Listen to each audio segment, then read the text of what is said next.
பாகம் 186. அரவிந்த் தன்னை role model என்று சொன்ன குஷியில் ஆட்டம் போட்டு கொண்டிருந்த அவந்திகா அந்த நேரம் பார்த்து தீக்ஷி அவளது அறைக்கு வரவும் அவளை சமாளிப்பதற்காக இல்லாத பைத்தியக்காரத்தனங்களை எல்லாம் செய்து கொண்டிருந்தாள்.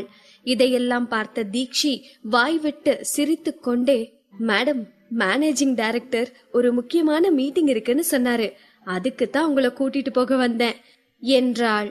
நம்ம ஒரு நிமிஷம் சந்தோஷமா இருந்துடக்கூடாதே, இந்த பணங்கொட்ட மண்டையனுக்கு மூக்கு வேர்த்துரும் என்று முணுமுணுத்து கொண்டே தீக்ஷியோடு சேர்ந்து மீட்டிங் நடக்கும் ரூமிற்கு சென்றாள். அனைவரும் மீட்டிங் ரூமிற்கு வந்த பிறகு அங்கு பரபரப்பாக வந்தான் மேனேஜிங் எடிட்டர் சந்தோஷ். ரொம்ப பெரிய நியூஸ் ஒன்னு சிக்கியிருக்கு. இன்னைக்கு சூப்பர் ஸ்டார் அரவிந்த் அமிர்தா ரோஹனோட போஸ்டர் ஷேர் பண்ணி என்னோட ரோல் மாடலுக்கு ஓட்டு போடுங்கன்னு போட்டிருக்காரு. இப்போ சோசியல் மீடியா எல்லாத்துலயும் இதுதான் ட்ரெண்டிங்கா போயிட்டு இருக்கு. மேனேஜிங் எடிட்டர் பேசி முடித்ததும் அங்கிருந்த ஒவ்வொருவரும் ஆளுக்கு ஒன்றாக டிஸ்கஸ் செய்ய ஆரம்பித்தார்கள். ஆமா, 1 மணி நேரத்துக்குள்ள இந்த நியூஸ் பயங்கர வைரலாம். அதுவும் இல்லாம அரவிந்த் ப்ரொஃபைல எத்தனை பேர் அவரை ஃபாலோ பண்ணிருந்தாலும் அவரு அமிர்தா ரோஹனை மட்டும்தான் ஃபாலோ பண்ணிருக்காரு. என்னதான் அரவிந்த் தன்னை பத்தின விஷயங்களை ரகசியமா வச்சிருந்தாலும் அவரை பத்தி ஒரு சின்ன விஷயம் வெளியே வந்தா கூட அது தீயா பரவி இன்டர்நெட்டையே ஒரு கலக்கு கலக்கிடுது. இதெல்லாம் தான் தெரிஞ்ச விஷயமாச்சே. இப்போ அரவிந்துக்கும் இந்த அமிர்தா ரோஹனுக்கும் என்ன ரிலேஷன்ஷிப்பா இருக்கும், அதுதானே இப்ப முக்கியம். தன்னை பத்தி அவ்வளோ ரகசியம் மெயின்டைன் பண்ற அரவிந்த் இவ்ளோ சர்வ சாதாரணமா இந்தா புடிச்சுக்கோன்னு ஒரு நியூஸ போட்டுட்டு போக மாட்டாரு. அப்படின்னா இந்த அமிர்தா ரோஹனுக்கும் மிஸ்ஸஸ் அரவிந்துக்கும் ஏதாவது தொடர்பு இருக்குமா? ஒருவேளை அமிர்தா ரோஹன் தான் மிஸ்ஸஸ் அரவிந்தா இருப்பாங்களோ? வாய்ப்பே இல்ல. இந்த அமிர்தா ரோஹன் கண்டிப்பா அசிங்கமான ஒரு பொண்ணாத்தான் இருக்கணும். அதனாலதான் இத்தனை வருஷமா அவ முகத்தை ஆன்லைன்ல காட்டுனதே இல்ல. அப்படி இருக்கையில அவ எப்படி மிஸ்ஸஸ் அரவிந்தா இருக்க முடியும்? இப்படி ஒருவர் மாற்றி ஒருவர் தங்களது கருத்தை சொல்லிக் கொண்டிருந்தனர். அவந்திகாவோ, ஆரம்பிச்சுட்டாங்கடா, இப்பதான் கொஞ்ச நாளா இந்த மிஸ்ஸஸ் அரவிந்த தேடுறத விட்டுருந்தானுங்க, திரும்ப கிளற ஆரம்பிச்சுட்டாங்க. என்ன பண்றது, கழுதைக்கு வாக்கப்பட்டா உத வாங்குறத நினைச்சு ஃபீல் பண்ண முடியுமா என்ன என்று தன் மனதிற்குள்ளேயே பேசிக்கொண்டாள். தீக்ஷி மட்டும் இந்த டிஸ்கஷனில் கலந்து கொள்ளாமல் ஏதோ தீவிரமாக யோசித்துக் கொண்டிருந்தாள். அனைவரது கவனத்தையும் தன் பக்கம் திருப்பிய மேனேஜிங் எடிட்டர் சந்தோஷ் டேபிளில் ஓங்கி அடித்தான். அங்கிருந்த சலசலப்பு குறைந்து அனைவரும் அவனை பார்க்க ஆரம்பித்தனர். ஓகே கைஸ், இப்ப நான் எதுக்கு உங்களை எல்லாம் கூப்பிட்டேன்னா, இந்த விஷயத்த நீங்க எல்லாரும் சீரியஸா எடுத்துக்கோங்க. இப்போ உங்க எல்லாரோட டாஸ்க்கும் அரவிந்துக்கும் அமிர்தா ரோஹனுக்கும் என்ன ரிலேஷன்ஷிப்னு கண்டுபிடிக்கிறதா தான் இருக்கணும். எனக்கு தெரியும் அரவிந்த் இப்படி ஒரு போஸ்ட் போட்டதுக்கு அப்புறம் எல்லா ரிப்போர்ட்டர்ஸும் இவங்க 2 பேருக்கும் என்ன சம்பந்தம்னு தெரிஞ்சுக்கத்தான் மண்டைய உடைச்சிட்டு இருப்பாங்கன்னு. ஆனா நாம தான் இதை அச்சீவ் பண்ணணும் என்று சொன்னவர் அவந்திகாவை ஒரு நிமிடம் பார்த்துவிட்டு, இந்த வேலைய 2 டீமும் தனித்தனியா செய்யுங்க. இந்த நியூஸ கவர் பண்றதுக்காக டீமுக்கு 2 பேரை அனுப்புங்க என்றான். ஏதோ சரியா படலையே, இந்த மண்டையை ஏன் நம்மளவே குறுகுறுன்னு பாக்குறான்? சரி, ஏதோ பிளான் பண்ணிட்டான் என்று அவந்திகா யோசித்துக் கொண்டிருக்கும் போதே, சந்தோஷ் சார், நீங்க சொல்ற டாஸ்க நாங்க ஒத்துக்கிறோம். ஆனா இதுக்கு ஏதாவது ரிவார்டு இருக்கா? நான் ஏன் சொல்றேன்னா, நாங்க எல்லாருமே மாச கணக்குல மிஸ்ஸஸ் அரவிந்த கண்டுபிடிக்க அலையா அலைஞ்சு டயர்ட் ஆயிட்டோம். ஆனா அந்த மிஸ்ஸஸ் அரவிந்த் கண்டுபிடிக்க முடியாத ரகசியமாவே இருக்காங்க. சோ ஒரு ரிவார்டு இருக்குன்னா எல்லாருக்குமே இந்த டாஸ்க் மேல ஒரு ஆர்வம் வரும்ல, அதுக்குத்தான் சொல்றேன் என்று ஒரு கிரிமினல் புன்னகையோடு சொன்னாள் டீம் 1-இன் சீஃப் எடிட்டர் ரேகா. ரேகா கூறியதை கேட்டதும் மீண்டும் ஒரு முறை அவந்திகாவை கேலியான ஒரு புன்னகையோடு பார்த்த சந்தோஷ் ரேகாவிடம், நீங்களே சொல்லுங்க ரேகா மேடம், என்ன ரிவார்ட் கொடுக்கலாம்? இந்த வார்த்தைக்காக தான் காத்திருந்தவள் போல் ரேகா முகமெல்லாம் பல்லாக பேச ஆரம்பித்தாள். சார், ஒவ்வொரு வருஷமும் சிறந்த எம்ப்ளாயி அவார்டு கொடுப்போம் தானே, நாம ஏன் மிஸ்ஸஸ் அரவிந்த் பத்தி ஏதாவது நியூஸ் கண்டுபிடிக்கிறவங்களுக்கு அந்த அவார்டை கொடுக்க கூடாது? ஓகே மேடம், நீங்க சொன்னதவே ரிவார்டா வச்சுக்கலாம். எந்த டீம் மிஸ்ஸஸ் அரவிந்த் பத்தி இன்ஃபர்மேஷன் கலெக்ட் பண்றீங்களோ அந்த டீம்ல இருக்கிறவங்களுக்கு தான் இந்த வருஷத்துக்கான பெஸ்ட் பெர்ஃபார்மர் அவார்ட் என்று சொல்லிவிட்டு சந்தோஷ் வெளியேறிவிட இப்போது ஒவ்வொருவராக அந்த அறையை விட்டு வெளியேறிக் கொண்டிருந்தார்கள். அவந்திகாவும் தனது நோட்புக்கை எடுத்துக்கொண்டு அங்கிருந்து கிளம்ப போக அப்போதுதான் தீக்ஷி இங்கு நடப்பது எதையும் கண்டு கொள்ளாமல் இன்னும் தீவிரமாக எதையோ யோசித்துக் கொண்டிருப்பதையே கவனித்தாள். ஐயோ பாவம், இந்த புள்ள நல்லா தானே இருந்தா. நம்ம டான்ஸ பார்த்ததுல இருந்துதான் இப்படி பேயறிஞ்ச மாதிரி மாறிட்டா. நாம என்ன அவ்வளவு கொடூரமாவா டான்ஸ் ஆடுறோம் என்று யோசித்துக் கொண்டே தீக்ஷி என்று அவந்திகா அழைத்ததுதான் தாமதம்.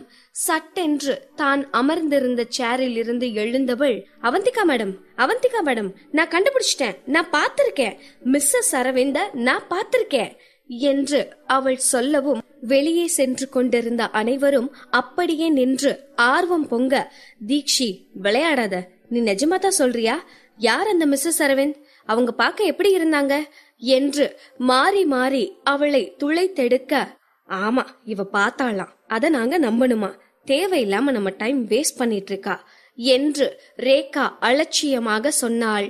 இவர்கள் யாரையும் கண்டு கொள்ளாத தீக்ஷி, அவந்திகா மேடம், நான் நிஜமாவே மிஸ்ஸஸ் அரவிந்த பார்த்தேன். உங்களுக்கு தெரியாது, ஒரு வாரத்துக்கு முன்ன நான் ஒரு பார்ட்டிக்கு போயிருந்தேன். அங்கதான் ஆக்டர் மோகனோட பர்த்டே பார்ட்டி நடந்துச்சு. அப்போதான் நான் அரவிந்தையும் மிஸ்ஸஸ் அரவிந்தையும் கார் பார்க்கிங்ல பார்த்தேன். தீக்ஷி சொல்ல சொல்ல அவந்திகாவிற்கு கதி கலங்கி கொண்டிருந்தது. சதிகாரி, அப்படியே நான் தான் அரவிந்தோட ஒய்ஃப்னு நீ கண்டுபிடிச்சிருந்தாலும் தனியா சொல்ல வேண்டியதானே? ஏண்டி இப்படி கூட்டத்துல கட்டு சொத்தாவுக்குற என்று மனதிற்குள் புலம்பியவளாய் கையை பிசைந்து கொண்டு நின்றிருந்தாள்.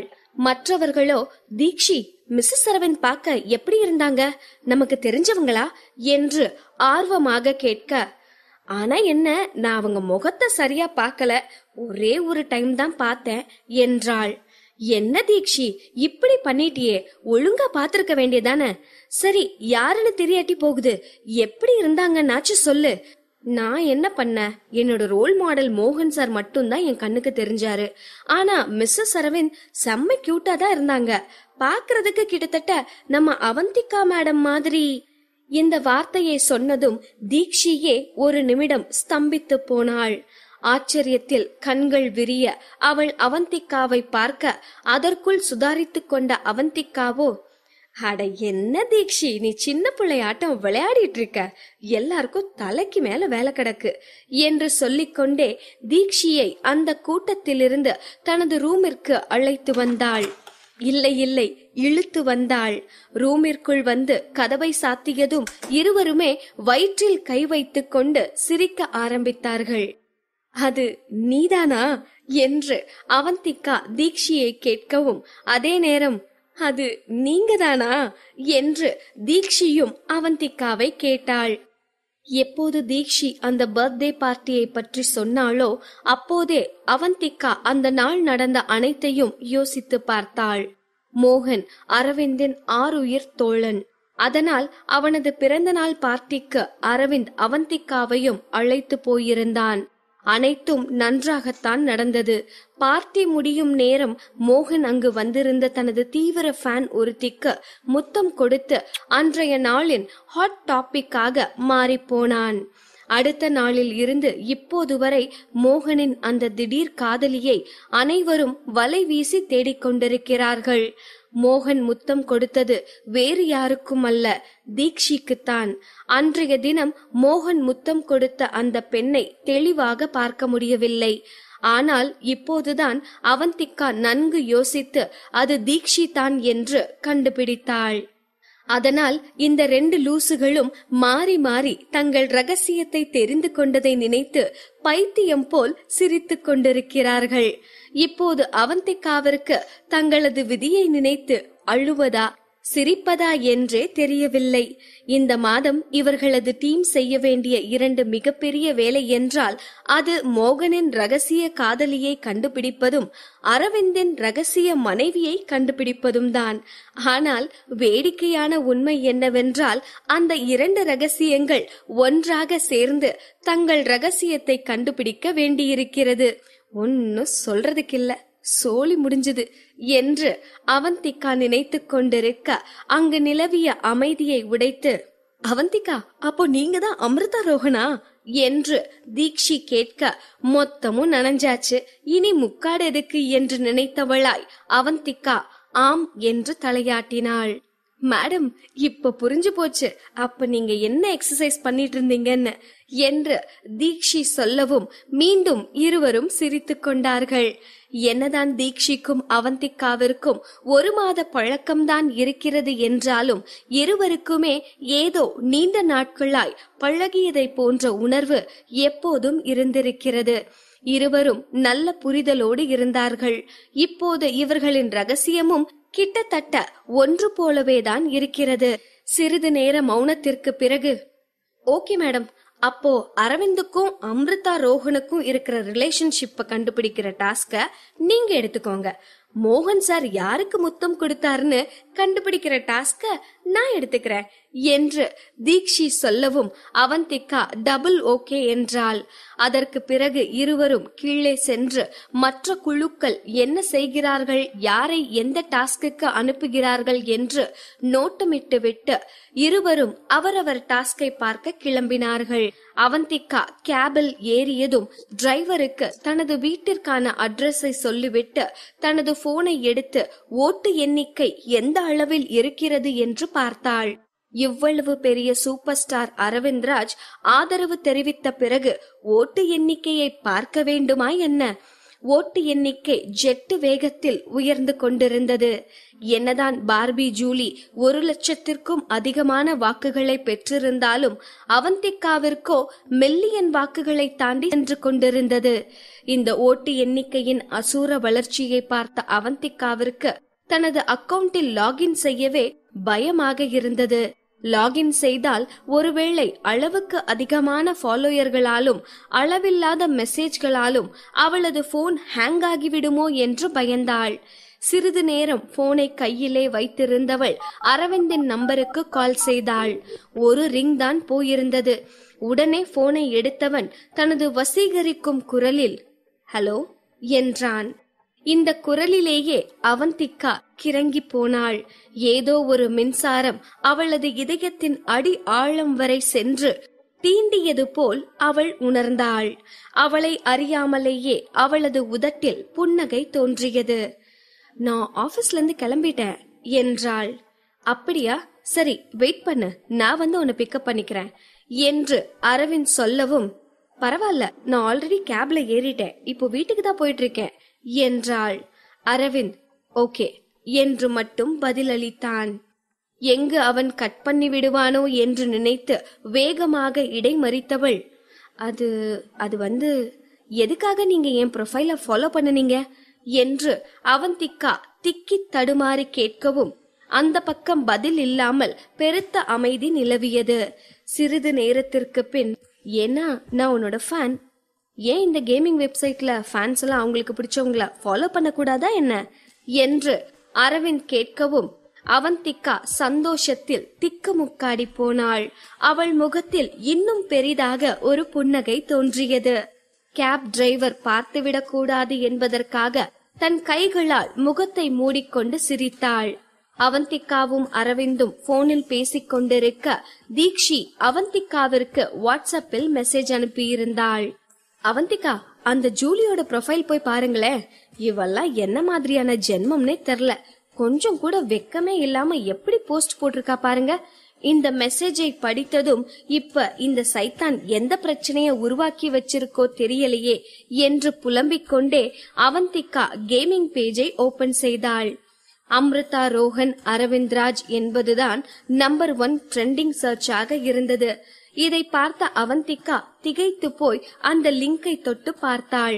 சூப்பர் ஸ்டார் அரவிந்த்ராஜ் ஷேர் செய்த பிறகு அவனது நண்பர்கள் ஷேர் செய்யாமல் இருந்தால் எப்படி? மோகன், விதார்த் என அரவிந்தின் நண்பர்கள் அனைவரும் வோட் ஃபார் அமிர்தா ரோஹன் என்று போஸ்ட் போட்டிருந்தார்கள். இதை பார்த்த அவந்திகா சந்தோஷத்தில் திக்குமுக்காடி போனாள். இப்படி இத்தனை பிரபலங்கள் ஓட் ஃபார் அம்ரிதா ரோஹன் என்று போஸ்ட் போட்டிருந்ததும் ஓட்டு எண்ணிக்கை நிமிடத்துக்கு நிமிடம் அதிகரித்து கொண்டே போனது. இப்போது முதலிடத்தில் இருக்கும் அவந்திகாவிற்கும் 2ஆம் இடத்தில் இருக்கும் பார்பி ஜூலிக்கும் ராக்கெட்டில் சென்றாலும் எட்டாத அளவுக்கு ஓட்டு வித்தியாசம் வந்திருந்தது. அம்ரிதா ரோஹன் தான் இன்றைய தேடு பொருளாக இருந்தார். இதுவரை கேமிங் சர்க்கிளுக்குள் மட்டும் தெரிந்திருந்த இந்த ஃபேமஸ் ஸ்போர்ட்ஸ் ஆங்கர்களுக்கான போட்டி இப்போது அனைவருக்குமான பேசு பொருளாக மாறிவிட்டது. எதற்கு வந்தோம் என்பதையே மறந்துவிட்டு அவந்திகா எதையோ பார்த்து கொண்டிருந்தவள் இப்போதுதான் தீக்ஷியின் மெசேஜ் நினைவு வந்தவளாய் பார்பி ஜூலியின் ப்ரொஃபைலிற்கு சென்று பார்த்தாள். எல்லாம் அவந்திகாவிற்கு சாதகமாகத்தான் இருக்கிறது. அப்படி இருந்தும் இந்த பார்பி ஜூலி என்ன போஸ்ட் போட்டிருப்பாள்?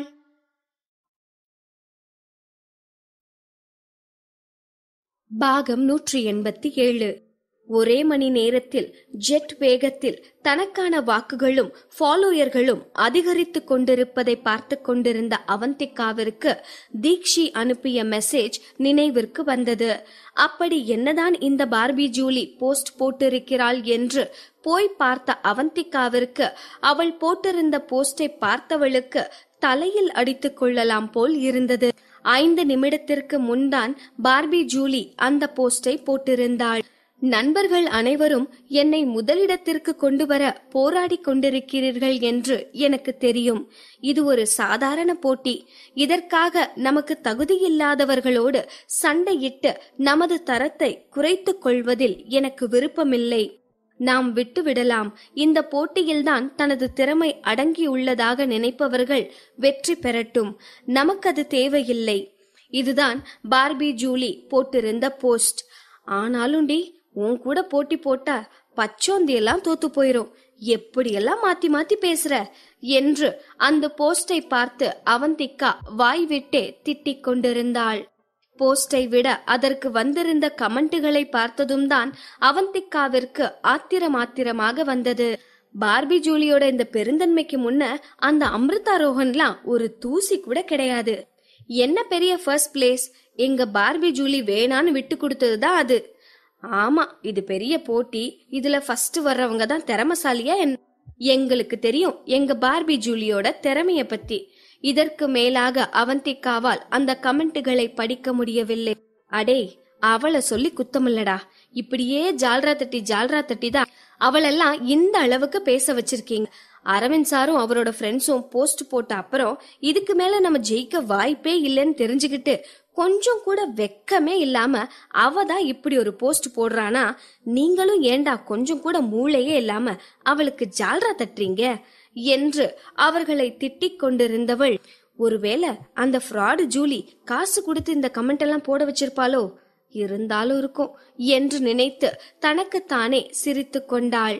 இவள் செய்வதெல்லாம் பார்த்து கொண்டிருந்த டிரைவர், ஒருவேளை இவ பைத்தியமா இருப்பாளோ என்று திரும்பி ஒரு லுக்கு விடவும் அவந்திகா சிரிப்பதை நிறுத்தி கொண்டு முகத்தை சீரியஸாக வைத்துக் கொண்டாள்.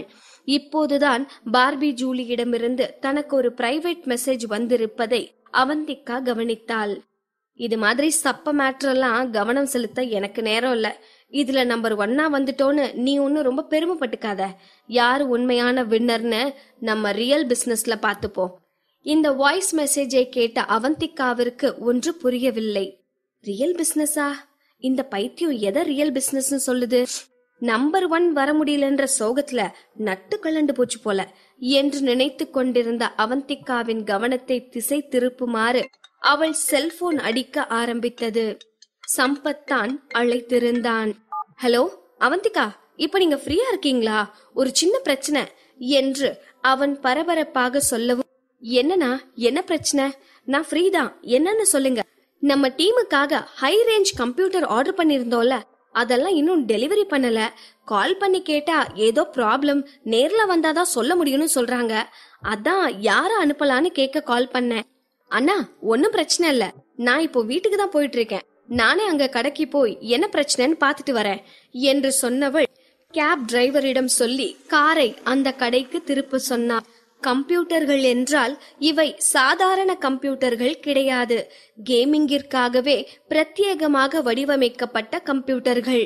1 மாதத்திற்கு முன்பே ஆர்டர் கொடுத்து பணமெல்லாம் கூட செட்டில் செய்து விட்டார்கள். அநேகமாக இன்று டெலிவரி ஆகியிருக்க வேண்டும். அப்படி இருக்கையில் இப்போது வந்து சிக்கல் என்றால் என்னவாக இருக்கும் என்று குழம்பிக் கொண்டே அவந்திகா அந்த கடைக்கு வந்து சேர்ந்தாள்.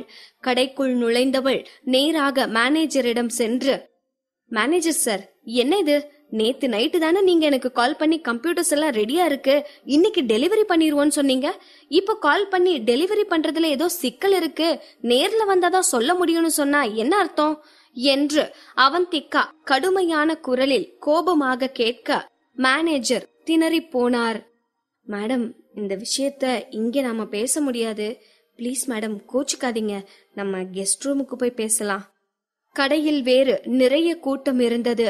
அவந்திகா வந்து இப்படி சத்தம் போடவும் அனைவரும் இவர்களை திரும்பி பார்த்தார்கள். இதற்கு மேல் இங்கு நின்று சீன் கிரியேட் செய்ய வேண்டாம் என்று நினைத்த அவந்திகா மேனேஜரோடு கெஸ்ட் ரூமிற்கு சென்றாள். இவர்கள் கெஸ்ட் ரூமிற்குள் நுழைவதற்கு முன்பாகவே அங்கே இருவர் பேசிக் கொண்டிருப்பது தெளிவாக கேட்டது. பார்பி ஜூலி, அந்த அமிர்தா ரோஹன் யாரு? உங்களுக்கு அவங்களோட பேக்ரவுண்ட் தெரியுமா? காலையில இருந்து சோசியல் மீடியா ஃபுல்லா இதே பேச்சுதான். இந்த அமிர்தா தான் சூப்பர் ஸ்டார் அரவிந்த் ராஜோட ஒய்ஃப்னு பேசிக்கிறாங்க. அதனாலதான் அவர் அமிர்தாக்கு ஓட்டு போட சொல்லி போஸ்ட் போட்டாராமே. நீங்க என்ன நினைக்கிறீங்க? நீங்க அந்த அமிர்தா ரோஹனை பாத்திருக்கீங்களா என்று கேட்டது உள்ளிருந்த ஒரு ஆணின் குரல். நான் அவளை பார்த்ததில்ல. ஆனா கண்டிப்பா அவ ஆக்டர் அரவிந்தோட ஒய்ஃபா இருக்க முடியாது. அவ இதுவரை எந்த லைவ் ஸ்ட்ரீம்லயும் அவளோட முகத்தை தவறியும் காட்டினது கிடையாது. எனக்கு என்னமோ அவ பார்க்கவே முடியாத அளவுக்கு கேவலமா இருப்பான்னு தோணுது. அப்படி இருக்கையில அரவிந்த் எப்படி இப்படி ஒரு பொண்ணை கல்யாணம் பண்ணிருப்பாரு என்றது ஒரு பெண்ணின் குரல். இந்த வார்த்தைகளை கேட்ட பிறகு மேனேஜர் வேகமாக திரும்பி அவந்திகாவை பார்த்தார். அவந்திகா பார்ப்பதற்கு அழகாக கம்பீரமாக இருந்தாள். தற்போது சினிமாவில் இருக்கும் எந்த ஹீரோயினையும் தோற்கடிக்கும் வசீகரமும் கொண்டிருந்தாள்.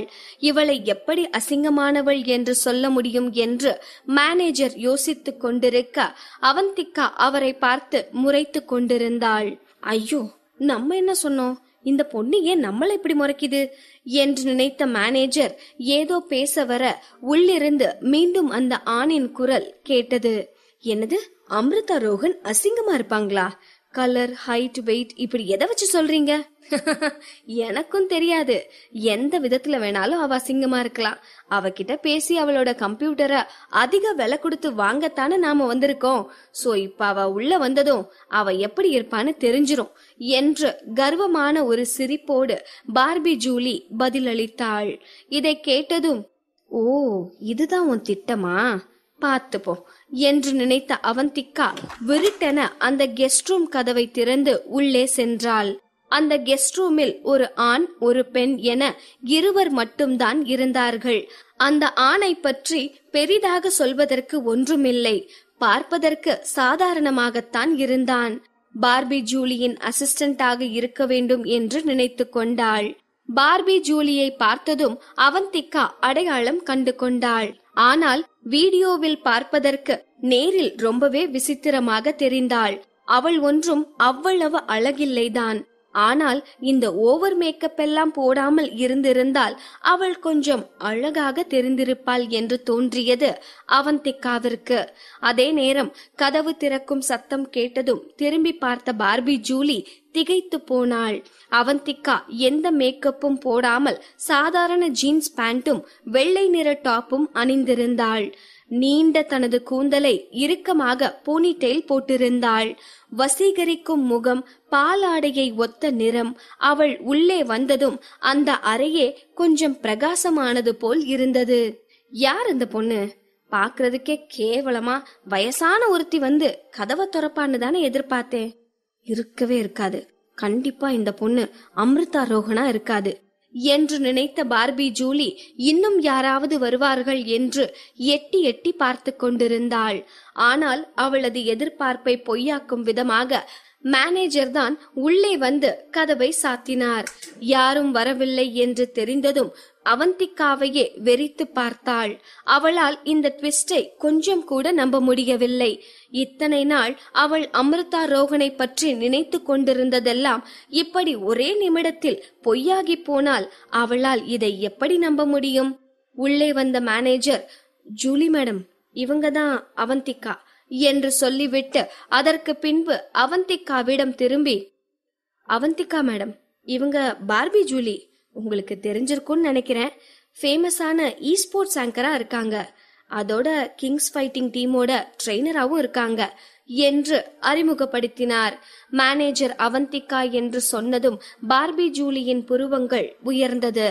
அப்போதுதான் ஏதோ புரிந்தது போல், அமிர்தா ரோஹன் எங்க, அவங்க ஏன் இங்க வரல என்று கேட்டாள். அவந்திகா என்னதான் கேமிங்கிற்காக கம்ப்யூட்டர் வாங்க வந்தாலும் இங்கேயும் தனது பெயர் அவந்திகா என்றுதான் சொல்லி வைத்திருந்தாள். இந்த கடையின் மேனேஜர் இவள்தான் அமிர்தா ரோஹன் என்று யூகித்து வைத்திருந்தார். ஆனால் அவந்திகாவாக அவள்தான் அமிர்தா ரோஹன் என்று முன்பு எப்போதும் சொன்னதில்லை. அதனால் அவர் எதுவும் பேசாமல் அமைதியாக இருந்தார். அவந்திகா தான் பார்பி ஜூலியின் கேள்விக்கு பதில் சொன்னாள். எங்க டீமோட பர்ச்சேசிங் எல்லாத்துக்கும் நான் தான் இன்சார்ஜ். அதான் நான் வந்திருக்கேன். மிஸ் பார்பி ஜூலி என்கிட்ட என்ன பேசணும்னு தெரிஞ்சுக்கலாமா என்று கெத்தாக கேட்டாள் அவந்திகா. இதை கேட்டதும் தான் பார்பி ஜூலிக்கு நிம்மதியாக இருந்தது. நக்கலாக புன்னகைத்தவள் எப்போதும் போல் ஏளன தோரணையுடனே பேச ஆரம்பித்தாள். உங்க அமிர்தா ரோஹனை சாதாரணமா கூட பார்க்க முடியல, ரொம்பவே விசித்திரமா இருக்கு. அமிர்தாவை பத்தி தெரியாதவங்க அவ ஒரு பயந்தாங்கோழினும் பார்க்க முடியாத அளவுக்கு அசிங்கமா இருப்பானும் பேசுறாங்களே, அது உண்மைதான் போல என்று அதே நக்கல் சிரிப்போடு சொன்னாள். ஏற்கனவே இந்த 2 நாட்களாக பார்பி ஜூலி செய்து கொண்டிருந்த வேலையால் அவந்திகா கோபமாக இருந்தாள். இப்போது ஜூலியின் நக்கல் கலந்த இந்த வார்த்தைகளை கேட்டதும் அவந்திகா தன் கோபத்தின் உச்சகட்டத்திற்கே சென்றாள். ஜூலி மேடம், மண்ணுக்குள்ள இருக்கிறதால பெட்ரோல் வேல்யூ குறைஞ்சதும் இல்ல, வெளியில ஓடுறதால சாக்கடை வேல்யூ அதிகமும் இல்ல என்று இயல்பாக சொல்வது போல் சாதாரணமாக அவந்திகா சொன்னதும் ஜூலியின் முகத்தில் எள்ளும் கொள்ளும் வெடிக்க ஆரம்பித்தது. அவள் ஆத்திரமாக அவந்திகாவை பார்த்து, உன்ன என்று ஏதோ சொல்ல வர அவளுக்கு பின்னால் இருந்த நபர் சூழ்நிலையை புரிந்து கொண்டு தொண்டையை செருமினான். அதை புரிந்து கொண்ட ஜூலி கஷ்டப்பட்டு தனது கோபத்தை கட்டுப்படுத்தி கொண்டு திமிராக, நீங்க ஆர்டர் பண்ணிருக்கிற கம்ப்யூட்டருக்கெல்லாம் ஒரு விலை சொல்லு, எல்லாத்தையும் நான் இப்போ வாங்க போறேன் என்றாள். பார்பி ஜூலியின் இந்த தெனாவெட்டு பேச்சை கேட்ட அவந்திகா நக்கலாக சிரித்து கொண்டே, ஓ அப்படியா, நான் எவ்வளவு ரேட் வேணும்னாலும் சொல்றதா என்றாள். அதற்கும் பார்பி ஜூலி தெனாவெட்டாக தலையசைத்தாள். ஒரு நிமிடம் அவளை கேலி சிரிப்போடு பார்த்த அவந்திகா 10 என்றாள். இதை கேட்ட ஜூலி புருவத்தை உயர்த்தி, 10 லட்சம் ரொம்ப ஜாஸ்தி தான், ஆனா அதெல்லாம் ஒன்னும் பிரச்சனை இல்ல, இப்போவே ரெடி கேஷ் கொடுத்து நான் எல்லா கம்ப்யூட்டரையும் வாங்கிக்கிறேன் என்றாள். இதை கேட்டு வாய்விட்டு சிரித்த அவந்திகா, 10 லட்சம் இல்ல மேடம், 10 கோடி என்றாள் அழுத்தமாக. இதை கேட்ட பார்பி ஜூலி அதிர்ச்சியில் தனது சேரில் இருந்தே எழுந்து விட்டாள். என்னது, நீ என்ன சொன்ன என்று தன் காதுகளையே நம்ப முடியாமல் மீண்டும் கேட்டாள். என்னதான் அவை உயர்தரமான கம்ப்யூட்டர்கள் என்றாலும் அவந்திகா அதை ஆர்டர் செய்யும் போது ஒவ்வொரு கம்ப்யூட்டரும் 1 லட்சத்திற்குத்தான் ஆர்டர் செய்திருந்தாள். அதனால் 5 கம்ப்யூட்டர்களுக்கு 10 லட்சம் என்பதே மிகவும் அதிகம். ஆனால் அவந்திகாவோ 10 கோடி கேட்கிறாள். இதை கேட்டு யார்தான் அதிர்ச்சியாகாமல் இருப்பார்கள்? ஜூலியால் பொங்கி வந்த ஆத்திரத்தை கட்டுப்படுத்தவே முடியவில்லை. எவ்வளவு தைரியம் இருந்தா நீ 10 கோடின்னு சொல்லுவ என்று அவந்திகாவை இப்போதே பொசுக்கி விடுவது போல் பல்லை கடித்து கொண்டு கேட்டாள் ஜூலி. அரவிந்தின் காட்டேரி லுக்கிற்கே அவந்திகா அஞ்ச மாட்டாள். இந்த ஜூலியின் பார்வைக்கு பயந்து விடுவாளா என்ன? மேடம், நீங்க இப்ப மட்டும் இந்த 5 கம்ப்யூட்டரை மிஸ் பண்ணிட்டீங்கன்னா அப்புறம் 1 மாசம் வெயிட் பண்ணி ஆகணும். ஆனா பாருங்களேன், இன்னும் 1 மாசத்துல டோர்னமெண்ட் ஸ்டார்ட் ஆகிரும். அதனால தானே எங்க கம்ப்யூட்டருக்கு எவ்வளவு வேணும்னாலும் விலை கொடுக்க நீங்க தயாரா இருக்கீங்க. அதோட இப்பவே நீங்க புது கம்ப்யூட்டர் சேஞ்ச் பண்ணாதான் ட்ரெயின் பண்ண முடியும். கடைசி நேரத்துல கம்ப்யூட்டரை வாங்கி ஒன்னும் பண்ண முடியாது. அதனால பார்த்து நடந்துக்கோங்க என்று சிரித்துக்கொண்டே சொன்னாள். ஜூலியின் கண்கள் கோபத்தில் சிவந்தது. ஆனால் அவந்திகா அதையெல்லாம் துளி கூட கண்டு கொள்ளாமல் மேனேஜரிடம் திரும்பி, மேனேஜர் சார், இப்போ நீங்க சொன்ன அந்த சிக்கல் முடிஞ்சதுல, சோ இன்னும் 1 மணி நேரத்துல இந்த கம்ப்யூட்டர் எல்லாம் எங்க இடத்துக்கு அனுப்பி வச்சிருவீங்கன்னு நம்புறேன். அப்படி இல்லனா உங்க கம்பெனி மேல நான் கம்ப்ளைண்ட் கொடுக்க வேண்டியதா போயிரும். நான் 1 மாசத்துக்கு முன்னவே கம்ப்யூட்டர் ஆர்டர் பண்ணி கரெக்டா அமௌண்ட்டும் பே பண்ணிருக்கேன். சோ இப்போ இந்த கம்ப்யூட்டரை நீங்க எங்களுக்கு தராம வேற யாருக்காச்சும் வித்தீங்கன்னா அப்புறம் உங்க கம்பெனிய சீல் வைக்கிற அளவுக்கு கூட கொண்டு போக நான் ரெடி. நீங்க என்ன சொல்றீங்க என்றாள். இந்த கம்பெனிக்கு இந்தியா எங்கும் நிறைய கிளைகள் இருக்கிறது. தேவையில்லாமல் கோர்ட் கேஸ் என்று வந்தால் இவர்களுக்கு மில்லியன் கணக்கில் நஷ்டம் வரும். சில லட்சங்களுக்கு ஆசைப்பட்டு பெயரை கெடுத்துக் கொள்ள இவர்கள் என்ன முட்டாளா?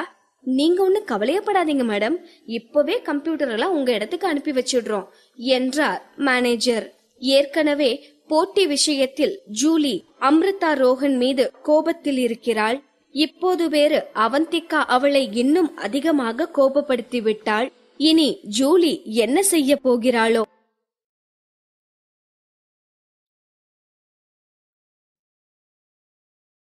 பாகம் 188. அவந்திகா ஆர்டர் செய்திருந்த கம்ப்யூட்டர்களை ஜூலி 10 லட்சம் கொடுத்து வாங்கிக் கொள்வதாக சொன்னதற்கு அவந்திகா 10 கோடி வேண்டும் என்று கேட்டதால் ஜூலி உச்சக்கட்ட கோபத்தில் துடித்துக் கொண்டிருந்தாள். அப்போது அவந்திகா மேனேஜரிடம் சொல்லிவிட்டு அங்கிருந்து கிளம்பும் போது, 1 நிமிஷம் நில்லு என்று சத்தமாக சொன்னாள் ஜூலி. அவந்திகா அவளை திரும்பி பார்த்ததும், நான் சொல்றத உங்க அம்ரிதா ரோஹன் கிட்ட சொல்லிரு. இப்ப வேணும்னா ஏதோ லக்குல இந்த காம்படிஷன்ல அம்ரிதா ஜெயிச்சிருக்கலாம்.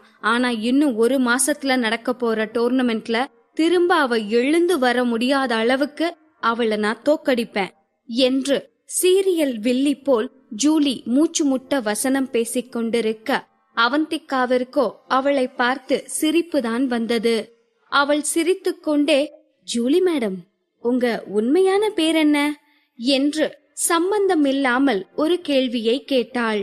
இவ்ளோ மூச்சு முட்ட பேசிட்டு இருக்கேன், இப்ப இவ என் பேரை கேட்டு என்ன பண்ண போறா என்று 1 நிமிடம் குழம்பிய ஜூலி, எதுக்கு என் பேர் கேக்குற என்றாள். இல்ல மேடம், இப்போவே நீங்க உங்க பேரை மறந்துட்டீங்க போல இருக்கு, ஞாபகப்படுத்தி வச்சுக்கோங்க. நாளைக்கு இந்த பார்பி ஜூலிங்கிற பேரை யூஸ் பண்ண முடியாம போயிருச்சுன்னா உங்க பேர் தேவைப்படும்ல, அதுக்குத்தான் என்று கேலியாக சொன்ன அவந்திகா அதற்கு மேல் அங்கு நிற்காமல் கிளம்பினாள்.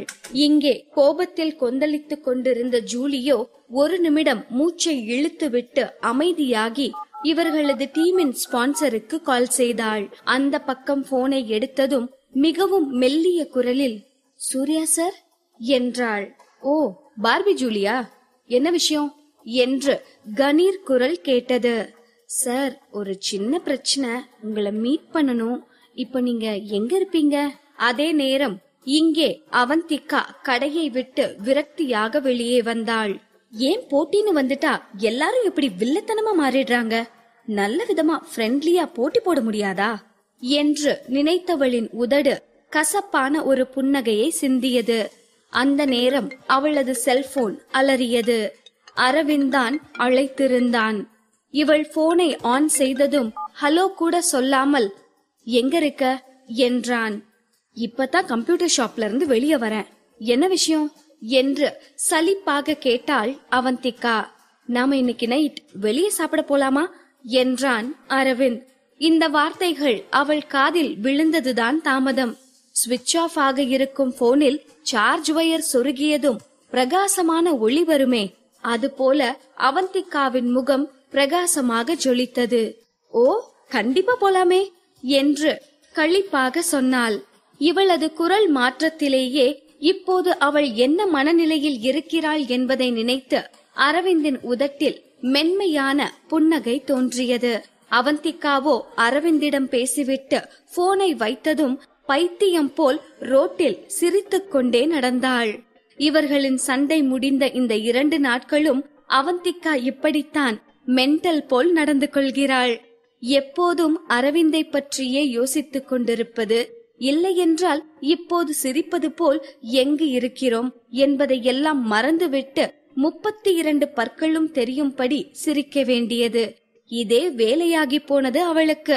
இதோ அரவிந்த், அவந்திகா இருவரும் இப்போது காரில் சென்று கொண்டிருக்கிறார்கள். காரில் ஏறியதில் இருந்து இருவரும் ஒரு வார்த்தை கூட பேசிக்கொள்ளவில்லை. கார் சிட்டியிலிருந்து வெளியே சென்று கொண்டிருந்தது. இப்போது தனது மௌன விரதத்தை கலைத்த அரவிந்த், அவுட்டர்ல ஒரு பிரைவேட் ரெஸ்டாரண்ட் இருக்கு, நல்லா இருக்கும், அங்க போலாம் என்றான். எப்பவும் நம்ம கிட்ட பர்மிஷனும் கேட்க மாட்டான், இன்ஃபர்மேஷனும் கொடுக்க மாட்டான், இன்னைக்கு மட்டும் என்னவா என்று நினைத்தவள் சரி என்று தலையை மட்டும் ஆட்டி வைத்தாள். ரெஸ்டாரண்டிற்கு சென்று இறங்கியதும் சற்று தொலைவில் பார்பி ஜூலி நிற்பது போல் தெரிந்தது. அவந்திகா உற்று பார்த்து கொண்டிருக்க அதற்குள்ளாக அரவிந்த் அவளது கையை பிடித்து அவந்திகாவின் பார்வை செல்லும் திசை பார்த்து, அங்க என்ன பாத்துட்டு இருக்க என்றான். அவந்திகா அவனுக்கு பதில் சொல்லவில்லை. இப்போது அவளது பார்வை தன்னை பிடித்திருக்கும் அரவிந்தின் கைகளின் மீது இருந்தது. இவன் என்ன மேஜிக் பண்றானோ தெரியல, இவன் கைய பிடிக்கையில மட்டும் அவ்வளோ செக்யூரா ஃபீல் ஆகுது. அரவிந்த், இப்படியே எப்பவும் என் கைய பிடிச்சுக்கோயேன் என்று அவந்திகா ஃபீலிங் மோடிற்கு சென்றிருக்க, ஓய் பேபி, இப்படி உத்து பாக்குற அளவுக்கு அப்படி என் கையில என்ன இருக்கு என்று அரவிந்த் சொன்னதும் தான் அவந்திகா சுய நினைவிற்கே வந்தாள். அப்போதுதான் அவன் தன்னை பேபி என்று அழைத்ததே அவள் காதுகளுக்கு கேட்டது. இவன் இப்ப என்ன சொன்னா? என்ன பேபின்னு கூப்பிட்டானா? வாய்ப்பில்ல. கார்ல இவ்ளோ நேரம் ஒருத்தி கூட வராளேன்னு ஒரு வார்த்தை பேசியிருப்பானா இவன்? உர்றாங்கோட்டான் என்று என்னதான் அவளது மனது அவனை வறுத்தெடுத்து கொண்டிருந்தாலும், அரவிந்த், இப்போ நீங்க என்ன என்னன்னு கூப்பிட்டீங்க என்று இவள் தயங்கி தயங்கி கேட்க அவன் சட்டென்று பேபி என்றான் வசீகரிக்கும் குரலில். இவன் சொன்ன வார்த்தையை கேட்டே அவள் வெட்கி போனாள். இப்போது வேறு இவள் தோள்மேல் அவன் கை போடவும், ஐயோ அரவிந்த், என்ன பண்றீங்க என்று அவள் அவன் காதுகளில் கிசுகிசுக்க, என்ன பண்றேன்? என் பொண்டாட்டியோட டின்னர் சாப்பிட போறேன் என்று கேஷுவலாக சொல்லிவிட்டு அப்படியே அவளை ஹோட்டலுக்குள் அழைத்து சென்றான். ஏனோ அரவிந்த் நடந்து கொள்வதெல்லாம் அவளுக்கு மிகவும் வித்தியாசமாக இருந்தது. அதே நேரம் சந்தோஷமாகவும் இருந்தது. முதல் முறையாக பொது இடத்தில் அரவிந்த் அவந்திகாவிடம் இவ்வளவு நெருக்கம் காட்டுகிறான். அவளுக்கு வெட்கத்தில் முகமெல்லாம் சிவந்திருந்தது. அது ஒரு பிரைவேட் ரெஸ்டாரண்ட் என்பதால் அங்கு பாதுகாப்பிற்கு எந்த பிரச்சனையும் இல்லை. அவ்வளவு சுலபமாக போட்டோகிராஃபர்களோ பத்திரிகையாளர்களோ உள்ளே வந்துவிட முடியாது. அங்கே அரவிந்த் ஏற்கனவே ஒரு அறையை புக் செய்திருந்தான். அதனால் நேரே அங்கே சென்றார்கள். அங்கு செல்லும் போது அவந்திகா மீண்டும் ஒரு முறை பார்பி ஜூலியை பார்த்தாள். அவளும் அங்கிருந்த ஒரு பிரைவேட் அறைக்குள் நுழைந்தாள். ஆனால் இப்போது அவந்திகாவிற்கு அவளை பற்றி யோசிக்கவே மூடில்லை. அவள் அரவிந்தின் பிடியில் ஒரு லிட்டில் பிரின்சஸ் போல் ஜாலியாக தாங்கள் உணவருந்தும் அறை நோக்கி சென்றாள். ரூமிற்கு சென்று சேரில் அமர்ந்த பிறகும் கூட அரவிந்த் அவளது கைகளை விடவில்லை. ஆர்டர் எடுக்க சர்வர் வந்தபோது கூட இவள் கைகளை விடாமல் பிடித்து கொண்டேதான் ஆர்டர் சொன்னான். அவந்திகாவிற்கு பூரிப்பாக இருந்தாலும் ஏதோ தாய் தனது 2 வயது குழந்தை காணாமல் போய்விடக் கூடாது என்று கையை பிடித்துக் கொண்டிருப்பது போல் தோன்றியது அரவிந்தின் செய்கை. ஆனாலும் அது அவளுக்கு மிகவும் பிடித்திருந்தது. இங்கே பார்பி ஜூலி சென்ற அந்த பிரைவேட் ரூமிற்குள் ஓர் இளைஞன் அமர்ந்திருந்தான். அவன் பார்ப்பதற்கு ஸ்மார்ட்டாகவும் அழகாகவும் இருந்தான். அவன் உதடுகளில் மெல்லிய சிரிப்பு இருந்தது. அவனை பார்த்தவுடனே அவன் பணக்கார வீட்டு பையன் என்று யாராக இருந்தாலும் சொல்லிவிடுவார்கள். அவன் அணிந்திருந்த டிரெஸ், வாட்ச், ஷூ என்று அனைத்திலும் அவனது பணக்காரத்தனம் தாண்டவமாடியது. பார்பி ஜூலி இவனை பார்த்ததுமே ஈர்க்கப்பட்டதால் அப்படியே அங்குலம் அங்குலமாக அவனை ரசித்துக் கொண்டே அவன் முன்னே அமர்ந்தாள். சொல்லுங்க ஜூலி, என்ன எதுக்காக பார்க்கணும்னு சொன்னீங்க என்றான் அவன். சார், இன்னும் 1 மாசத்துல காம்படிஷன் நடக்க போகுது. நம்ம டீம் இப்பதான் ஸ்டார்ட் பண்ணிருக்கோம். அதனால அவங்களுக்கு ஹைடெக் கம்ப்யூட்டர்ஸ் வாங்கணும்னு நினைச்சேன். ஆனா இப்போ உடனே கம்ப்யூட்டர் வாங்க முடியாது. ஆர்டர் பண்ணுனா 1 மாசம் ஆகும். அதுக்குள்ள காம்படிஷன் ஸ்டார்ட் ஆகிரும். இப்போதைக்கு 5 கம்ப்யூட்டர் மட்டும்தான் அவைலபிளா இருந்துச்சு. அதையும் ஆல்ரெடி இன்னொரு டீம் புக் பண்ணிருந்தாங்க. இப்ப போய் கேட்டா ஓவர் டிமாண்ட் பண்றாங்க. இதை கேட்டுக்கொண்டிருந்த அந்த இளைஞன், பார்பி, இதெல்லாம் ஒரு விஷயமா? அவங்கள விட அதிக விலை கொடுத்து வாங்குங்க. இல்ல சார், அது நமக்கு இப்போ கம்ப்யூட்டர் ரொம்ப முக்கியம்னு தெரிஞ்சுக்கிட்டு அவங்க வெறும் 5 கம்ப்யூட்டருக்கு 10 கோடி கேக்குறாங்க. இதெல்லாம் ரொம்பவே என்று பார்பி ஜூலி பேசிக்கொண்டிருக்க அவன் கையை காட்டி அவள் பேசுவதை நிறுத்திவிட்டு, 10 கோடி தானே, கொடுத்துருங்க என்றான். இதை கேட்ட ஜூலி பேய் அறைந்ததை போல் ஆனாள். சூர்யா சார் என்று அவள் நம்ப முடியாமல் கேட்க, மிஸ் ஜூலி, நான் இந்த ஸ்போர்ட்ஸ் கிளப் ஆரம்பிக்கையில உங்ககிட்ட சொன்னதைத்தான் இப்பவும் சொல்றேன். நீங்க கேக்குற எல்லா ரிசோர்ஸையும் நான் செஞ்சு கொடுப்பேன்.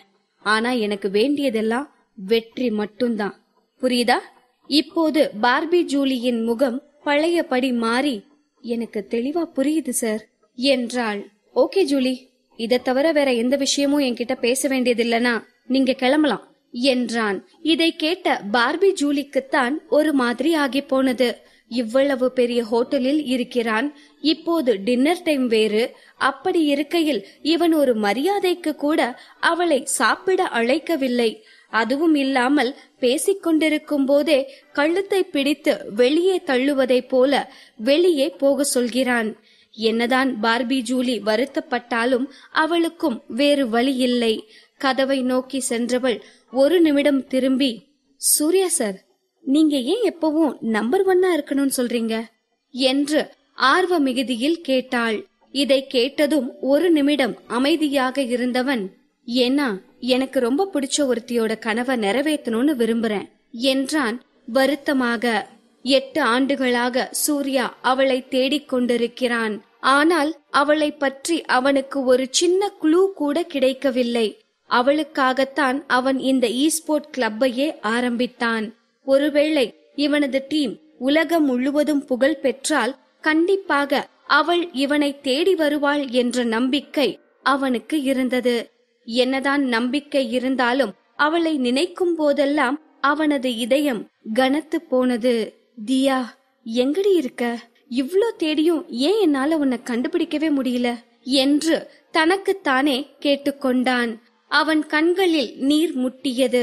அப்படியே கட்டுப்படுத்தி கொண்டான்.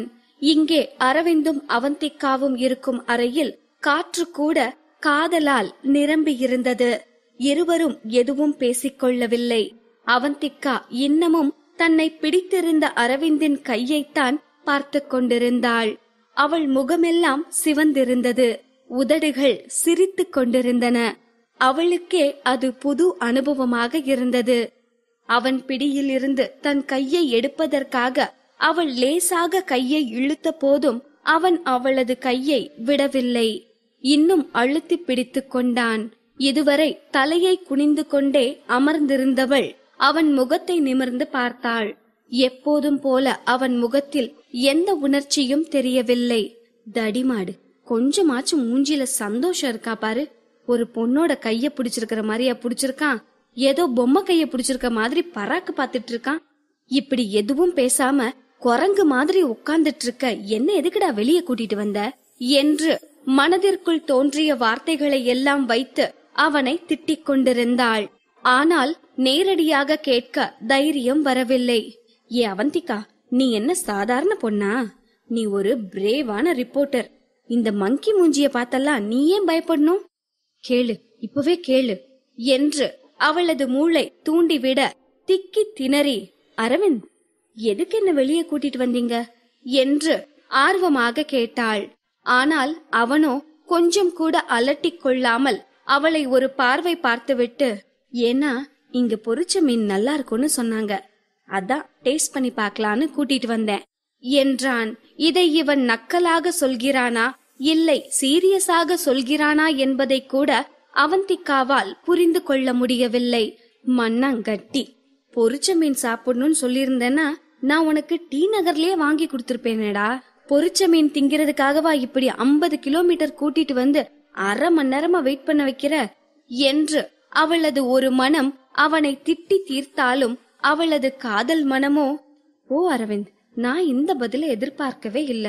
பிளீஸ்டா, ஏதாச்சும் என்ன சந்தோஷப்படுத்துற மாதிரி ஒரு வார்த்தை சொல்ல என்று ஏங்கிக் கொண்டிருந்தது. ஆனால் அரவிந்தோ இதை எதையும் கண்டு கொள்ளாமல் ரோபோ போல் அமர்ந்திருந்தான்.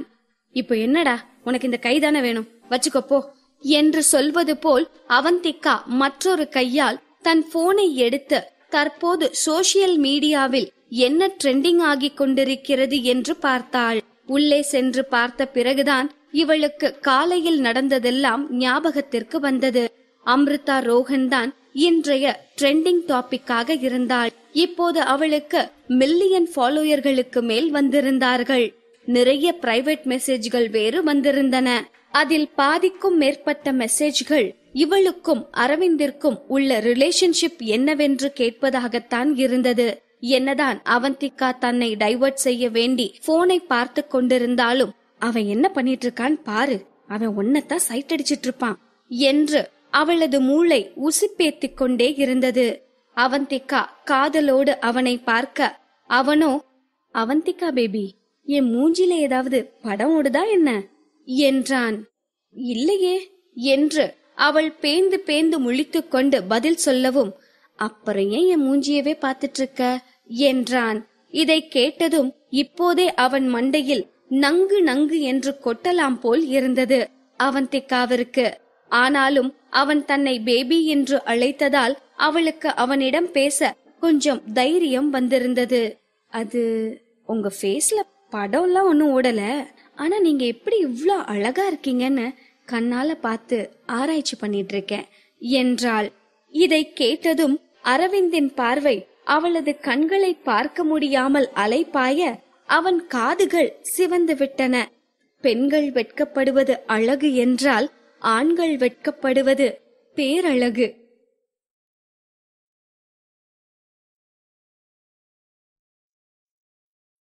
பாகம் 189.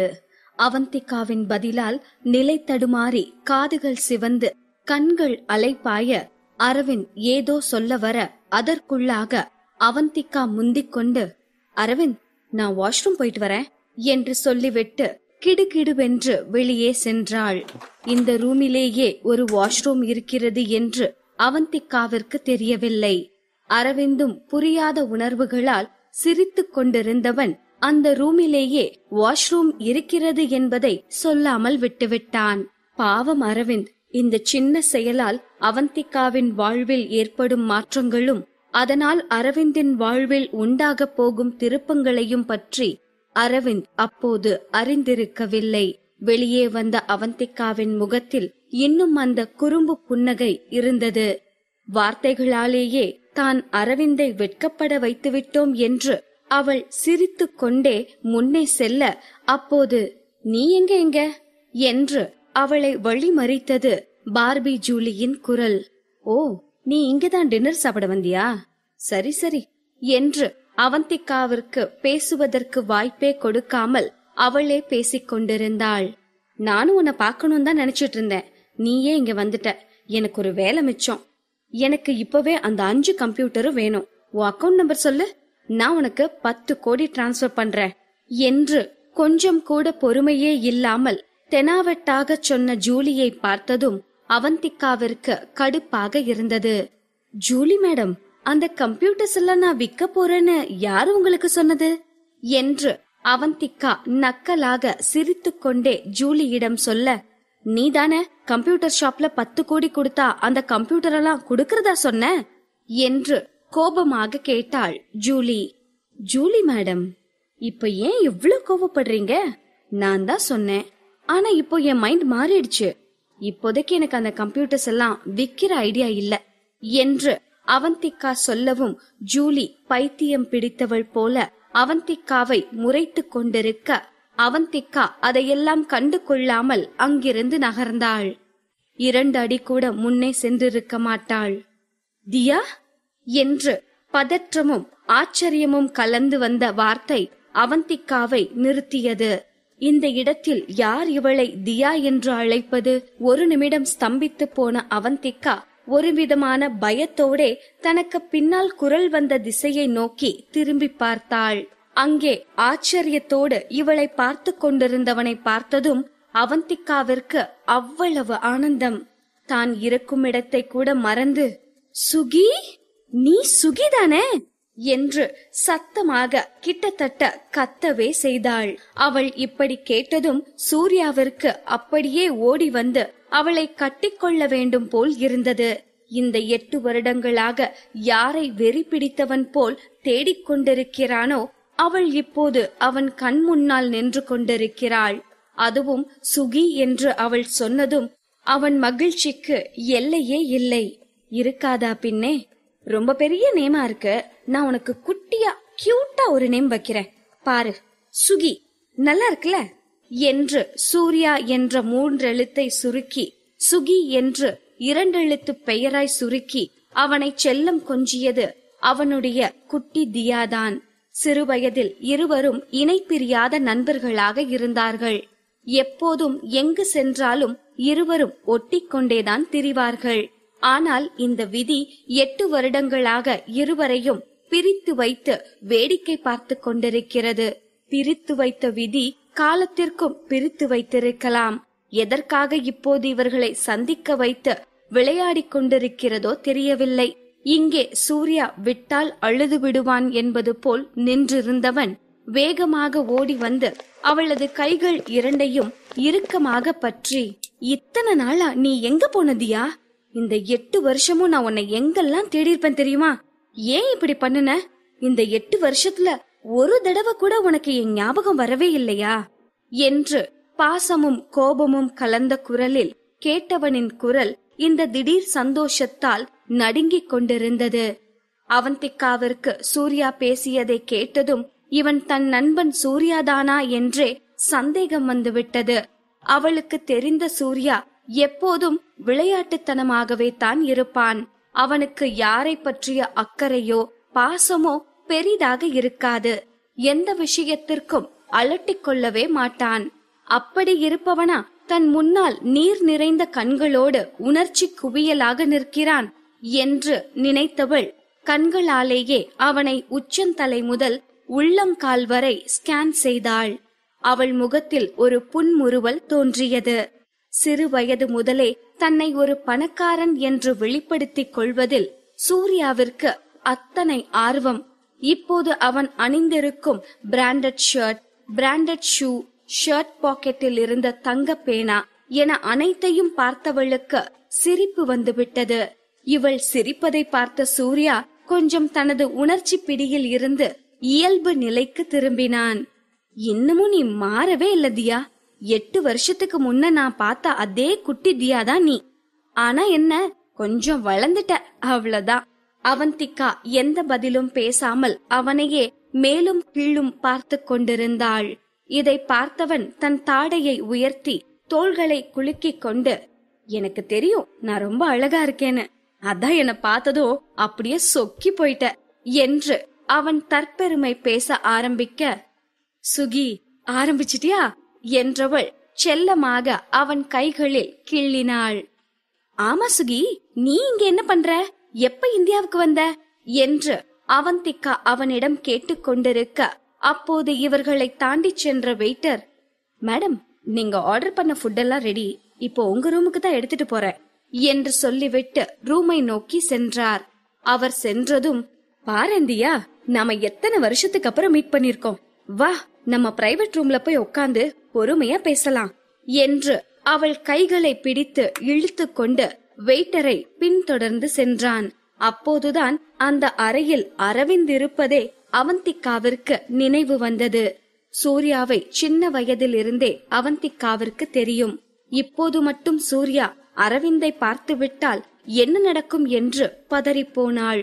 இவனுக்கு தெரிஞ்சா மொத்த இந்தியாவுக்கே தெரிஞ்ச மாதிரி, ஆல் இந்தியா ரேடியோ என்று நினைத்தவள் வேகமாக அவன் கையை பிடித்து, ஒரு நிமிஷம் என்று கத்தினாள். ஆச்சரியமாக இவளை பார்த்த சூர்யா, ஏ என்ன பிரச்சனை என்று கேட்கவும், ஐயோ இவன்கிட்ட இப்ப என்ன சொல்லி சமாளிக்கிறது என்று யோசித்தவள், அது சுகி, நாம இங்க பேச வேணாம், ஓ ரூமுக்கு போய் பேசலாம் என்று சொல்லியவள் அவன் எந்த அறையில் இருந்தான் என்பது கூட தெரியாமல் ஏதோ ஒரு பக்கம் அவனை இழுத்து கொண்டு போக அவனோ தான் நின்ற இடத்திலிருந்து அசையவே இல்லை. ஏதோ யோசித்தவன் பின்பு சத்தமாக சிரிக்க ஆரம்பித்தான். தியா, எனக்கு புரிஞ்சு போச்சு. உள்ள இருக்கிற உன் ஃப்ரெண்ட பார்த்ததும் நான் அன்கம்ஃபர்டபுளா ஃபீல் பண்ணுவேன்னு நினைக்கிறியா? No chance. நீ இன்னும் என்ன நல்லா புரிஞ்சுக்கணும் தியா என்று சொன்னவன் அவந்திகாவை பார்த்து கொண்டே அரவிந்த் இருந்த அறை கதவை திறக்கவும் அவந்திகாவிற்கு என்ன செய்வதென்றே தெரியவில்லை. அவனுக்கு முன்னதாக வேகமாக அறைக்குள் நுழைந்தவள், சுகி ஒரு நிமிஷம் இங்கே வெயிட் பண்ண என்று சொல்லிக்கொண்டே அவன் வருவதற்குள் படார் என்று கதவை சாத்தினாள். வெளியே நின்றிருந்த சூர்யாவும் வெயிட்டரும் பேயறைந்ததை போல் பார்த்து கொண்டிருந்தார்கள். அதுவரை அங்கு நின்று இவர்களது ரீயூனியனை பார்த்து கொண்டிருந்த பார்பி ஜூலி கூட அதிர்ந்துதான் போனாள். அவந்திகா சென்ற ரூமையும் சூர்யாவையும் திகைப்பாக பார்த்தவள் திக்கி திணறி, சார், உங்களுக்கு அவளை முன்னவே தெரியுமா என்றாள். இன்னும் அவந்திகாவின் ரூமிலிருந்து கண்களை அகற்றாதவன், வெறுமனே அவ எனக்கு தெரிஞ்சவ மட்டும் இல்ல, அதுக்கும் மேல என்று ஒருவித மகிழ்ச்சி கலந்த குரலில் சொன்னான். இதை கேட்டதும் பார்பி ஜூலிக்கு உதறல் எடுக்க ஆரம்பித்தது. ஐயோ, இவ சூர்யா சாருக்கு ரொம்ப வேண்டப்பட்டவ போலவே, இவகிட்ட போய் வம்பிழுத்து வச்சிருக்கோம் என்று நினைத்தவள் பயந்து கொண்டே, சார், அப்ப அந்த 5 கம்ப்யூட்டர் இன்னமும் நாம அதை வாங்கணுமா என்று கேட்கவும் இப்போது சூர்யா சற்று கடுமையான குரலில், அதான் அப்பவே சொல்லிட்டேன்ல, இன்னும் என்ன கேள்வி, கண்டிப்பா வாங்கித்தான் ஆகணும் என்று சொன்னவன் அவளை திரும்பி பார்த்து, ஆமா, நான் தான் உங்களை அப்பவே கிளம்ப சொன்னேனே, கிளம்பாம நீங்க இன்னும் இங்க என்ன பண்றீங்க என்று கேட்கவும் பார்பி ஜூலிக்கு என்ன சொல்வதென்றே தெரியவில்லை. ஒன்னும் இல்ல சார், இதோ இப்ப கிளம்பிடுறேன் என்று சொன்னவள் தப்பித்தால் போதும் என்று அந்த இடத்தை விட்டு நகர்ந்தாள்.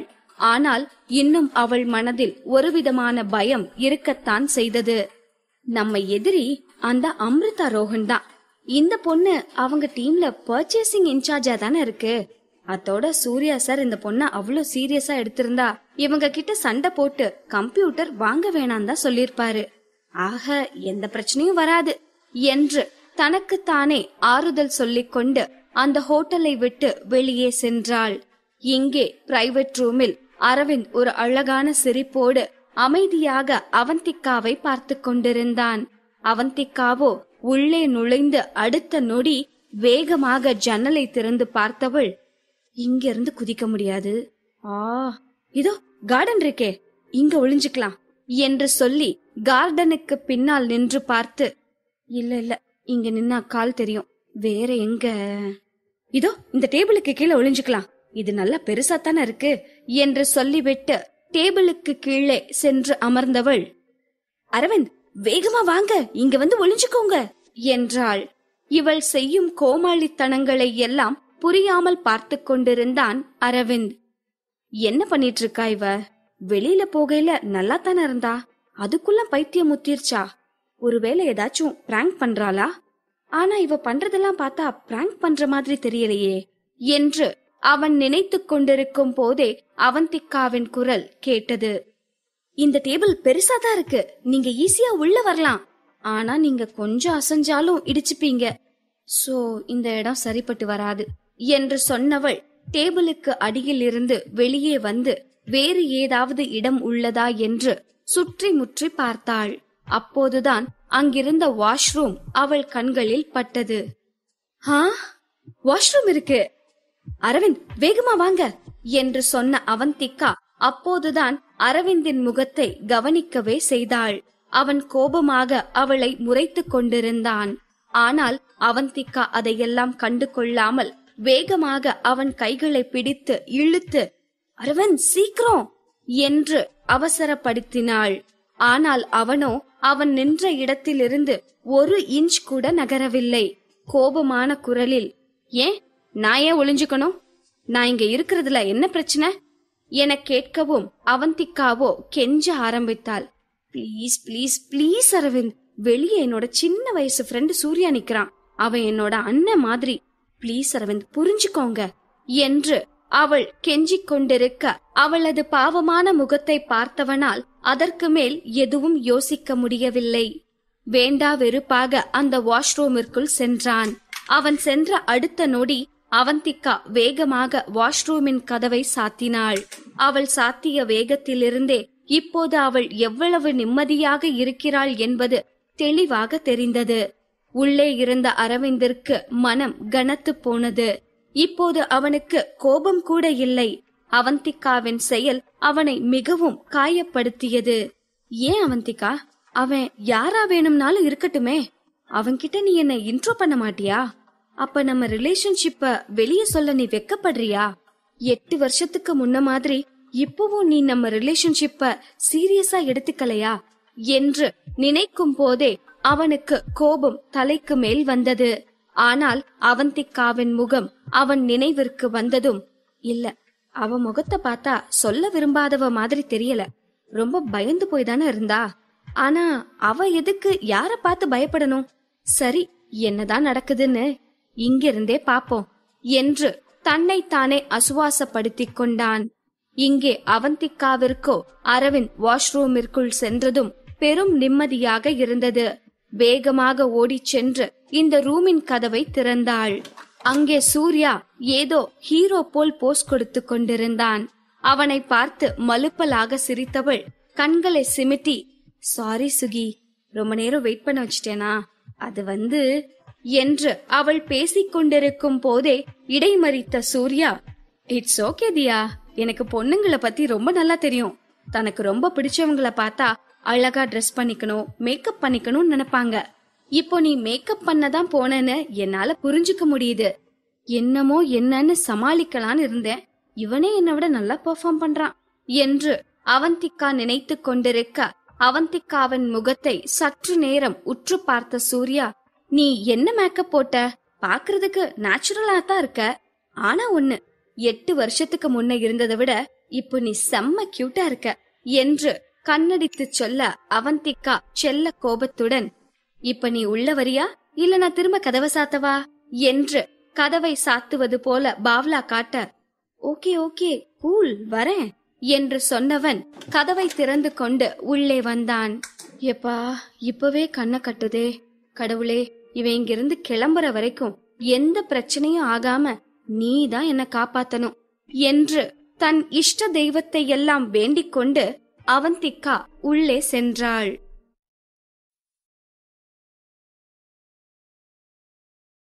பாகம் 190.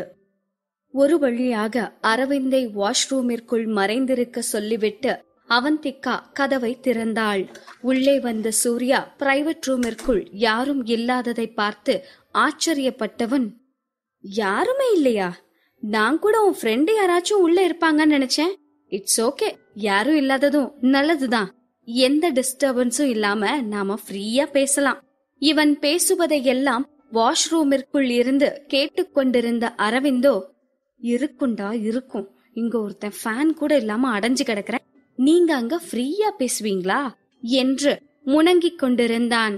ஆர்டர் செய்திருந்த உணவை எல்லாம் வெயிட்டர் டேபிளில் எடுத்து வைத்துக் கொண்டிருக்க அவந்திகாவும் சூர்யாவும் அங்கிருந்த சோஃபாவில் அமர்ந்தார்கள். அப்புறம் சுகி, சென்னைக்கு எதுக்கு வந்த என்று அவந்திகாவே பேச்சை ஆரம்பித்தாள். எதுக்கு வந்திருப்பேன், பிசினஸ் தான் என்று தன் தோள்களை குலுக்கிக் கொண்டு பதிலளித்தான். சட்டென்று அவள் கைகள் இரண்டையும் இறுக பிடித்தவன், தியா, இத்தனை வருஷமா நான் உன்னை எவ்வளவு தேடினேன் தெரியுமா? உன்னை எவ்வளவு மிஸ் பண்ணேன்னு உன்னால யோசிச்சு கூட பார்க்க முடியாது என்று அவன் உருக்கமாக கூறிக்கொண்டிருக்க அவந்திகாவிற்கோ அவன் கைகளில் இருந்து தன் கைகளை விடுவித்துக் கொள்வதில்தான் முழு கவனமும் இருந்தது. ஆனால் அவன் விடுவித்துக் கொள்ள முடியாதபடி இறுக்கமாக பிடித்திருந்தான். டேய், ஒரு வயசு பொண்ணுகிட்ட இப்படிதான் பேசுவியா? கையை எடுடா, தொடாம டீசெண்டா பேசு என்று செல்லமாக கடிந்து கொண்டாள். இந்த வார்த்தைகளை கேட்ட சூப்பர் ஸ்டார் அரவிந்தோ வாஷ்ரூமிற்குள் கொதித்துக் கொண்டிருந்தான். வெளியே இருப்பவன் யாராக இருந்தாலும் சரி, வெளியே வந்து அவன் மண்டையை உடைக்க வேண்டும் என்று நினைத்தவன் வாஷ்ரூமின் கதவை திறக்க போக அவந்திகாவின் குரல் அவனை தடுத்தது. இப்ப மட்டும் நீ கைய விடல, ஒத வாங்குவ என்னதான் அவள் கோபமாக சொல்வது போல் இருந்தாலும் அவள் பேசிய விதத்திலிருந்து அவளது ஆதிக்கம் தெளிவாக தெரிந்தது. நமக்கு மிகவும் நெருக்கமானவர்களிடம்தான் இவ்வளவு உரிமை எடுத்து பேச முடியும். இதை கேட்டுக்கொண்டிருந்த அரவிந்திற்கு பழைய நினைவுகள் மனதில் தோன்றி மறைந்தன. 8 வருடத்திற்கு முன்னால் அவந்திகா அரவிந்திடமும் இப்படித்தான் உரிமையாக பேசுவாள். ஆனால் தற்போது என்னதான் இவர்கள் ஒரே வீட்டில் கணவன் மனைவியாக வாழ்ந்தாலும் அவந்திகா ஒரு நாளும் இவ்வளவு உரிமையோடு அவனிடம் பேசியது இல்லை. இந்த உரிமை அவனுக்கு உரைத்த போது ஒரு நிமிடம் அவன் செயலற்று போனது போல்தான் உணர்ந்தான். இங்கே அவந்திகா சொன்னதை கேட்டு வாய்விட்டு சிரித்த சூர்யா, தியா, இதுல என்ன டவுட்? நான் டீசென்டா தான் பேசிட்டு இருக்கேன். இப்ப நான் உன் கைய பிடிச்சிருக்கிறதுல என்ன பிரச்சனை? நான் உன்னை கட்டி கூட பிடிப்பேன் என்று சொல்லிவிட்டு உண்மையிலேயே அவன் அவளை கட்டிப்பிடிப்பது போல் கையை விரித்து காட்டவும் அவந்திகா சட்டென்று எழுந்து விட்டாள். அவளது கவனம் முழுவதும் வாஷ்ரூமில் இருக்கும் அரவிந்த் மீதுதான் இருந்தது. இந்த சூர்யா செய்யும் அட்ராசிட்டி எல்லாம் தாங்க முடியாமல் எப்போது அரவிந்த் வெளியே வருவானோ என்று அவள் பயந்து கொண்டிருந்தாள். சுகி, எரும மாடு வயசானாலும் உன்னோட பைத்தியக்காரத்தனம்லாம் அப்படியே இருக்கு என்று அவந்திகா சொன்னதும் சிரித்துக் கொண்டே எழுந்த சூர்யா டைனிங் டேபிளில் அமர்ந்தான். வாவ் தியா, இந்த பொரிச்ச மீனை பார்க்கையிலேயே எச்சி ஊறுது. வா, சாப்பிட்டுட்டே பேசலாம் என்று அந்த பொரித்த மீனை எடுத்து தன் தட்டில் வைத்துக் கொண்டிருந்தான். அவந்திகா பாவமாக அரவிந்த் இருந்த வாஷ்ரூம் பக்கம் பார்த்தாள். பாவம், அவளால் பார்க்கத்தான் முடிந்தது. வேறு ஒன்றும் செய்ய முடியவில்லை. உள்ளே அரவிந்தோ நெருப்பில்லாமலேயே கொதித்துக் கொண்டிருந்தான். யாருடா நீ? என்னோட ரூம்ல வந்து உட்காந்துட்டு நான் ஆர்டர் பண்ணினத சாப்பிட்டுட்டு ஏன் பொண்டாட்டிக்கிட்டேயே கடலை போட்டுட்டு இருக்க? மவனே, இன்னைக்கு உனக்கு நேரம் நல்லா இருக்கு, இல்லனா காலி ஆயிருப்ப என்று கருவிக்கொண்டிருந்தான். இங்கே சூர்யா மீனை கையில் எடுத்துக்கொண்டே, தியா, இங்க நாம 2 பேரும் தானே இருக்கோம். ஆனா பாரேன், என்ன வேற யாரோ வாட்ச் பண்ணிட்டு இருக்கிற மாதிரியே ஒரு ஃபீல். ஏன் தியா, யாரையாச்சும் இந்த ரூம்ல ஒளிச்சு வச்சிருக்கியா என்ன என்று அவன் கண்ணடித்து கொண்டே கேட்கவும் அவந்திகாவிற்கு புரை ஏறிவிட்டது. இருமிக் கொண்டே, அது மண்ட பெருசா இருந்தா இப்படி எல்லாம் தான் யோசிக்க தோணும்.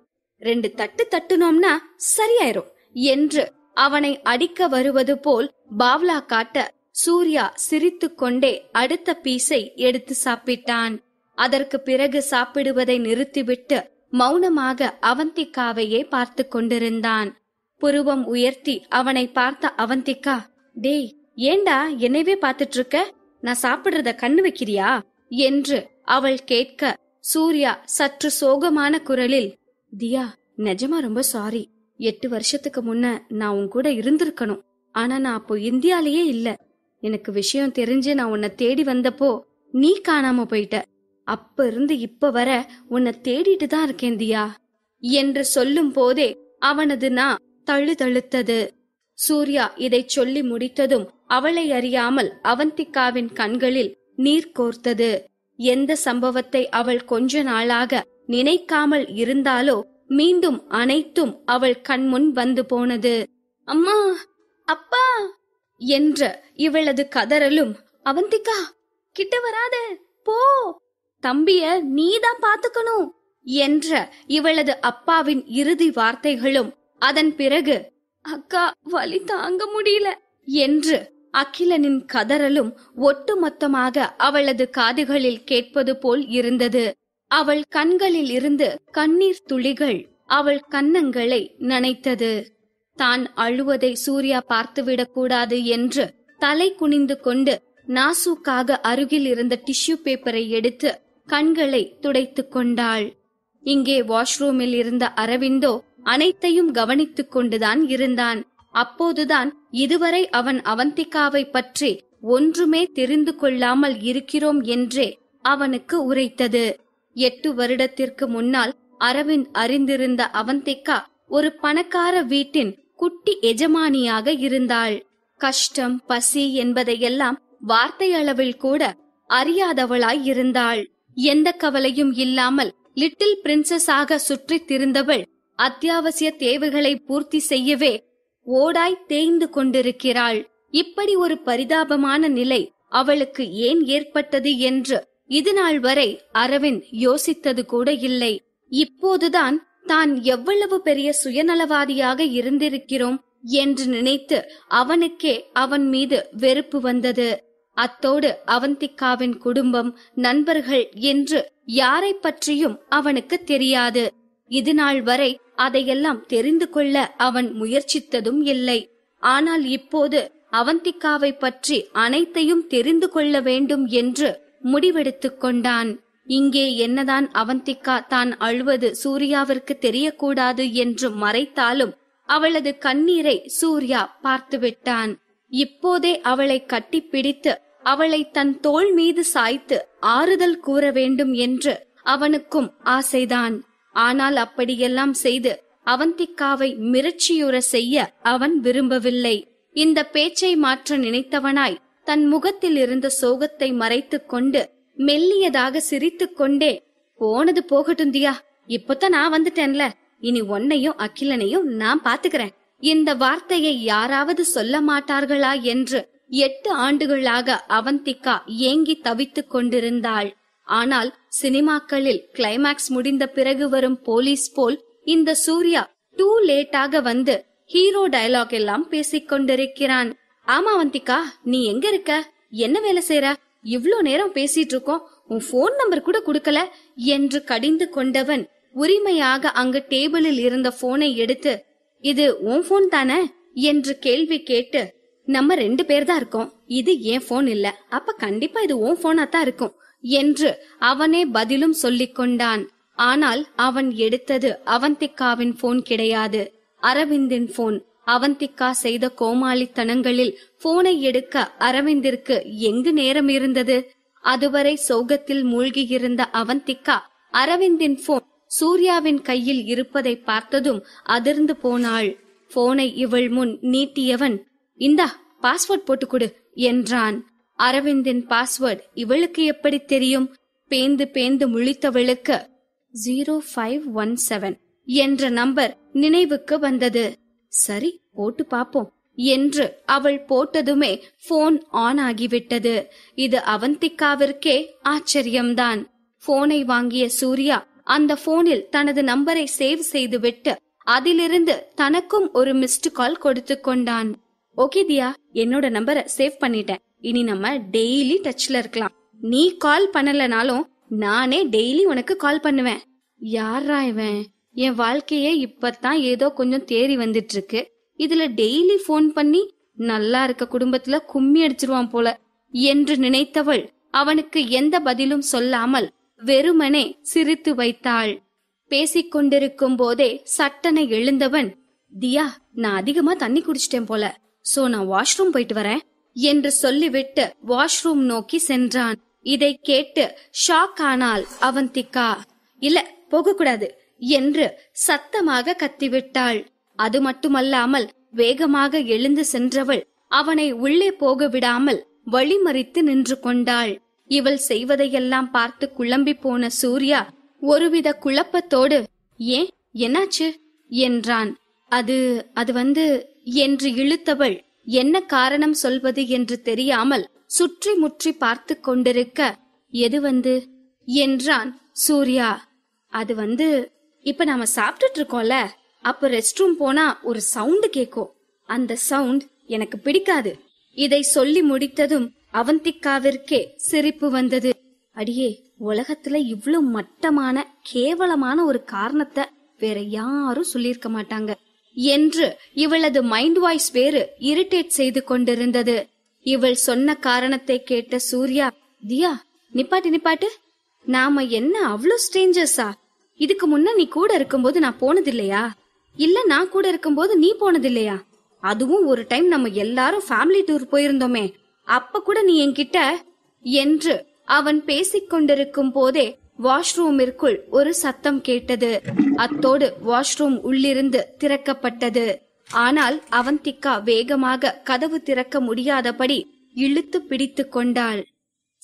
பைத்தியம், அப்ப நான் சின்ன குழந்தடா, இதுக்கு மேல ஒரு வார்த்தை பேசினா கூட வாயிலேயே மிதிப்பேன் என்று அவந்திகா அவனை மிரட்டியும் கூட அவன் கேட்கவில்லை. சின்ன குழந்தனாலும் அது நீதானே, என்ன கேட்டேன்னு ஞாபகம் இருக்கா என்று அவன் மீண்டும் ஏதோ ஆரம்பிக்க, அவந்திகாவிற்கோ உள்ளே இதையெல்லாம் கேட்டுக்கொண்டிருக்கும் அரவிந்த் என்ன நினைப்பானோ என்று உதறல் எடுத்தது. இப்போது மட்டும் அவள் கையில் ஊசியும் நூலும் இருந்திருந்தால் இனி அவன் வாயை திறக்காதபடி வைத்து தைத்திருப்பாள்.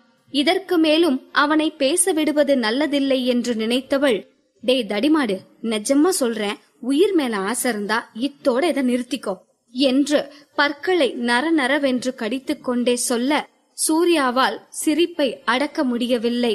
வயிற்றை பிடித்துக் கொண்டு சத்தமாகவே சிரித்தான். இதை பயன்படுத்திக் கொண்ட அவந்திகா அவன் முதுகை பிடித்து தள்ளி கொண்டு வந்து அந்த பிரைவேட் ரூமின் வாசலில் நிறுத்தினாள்.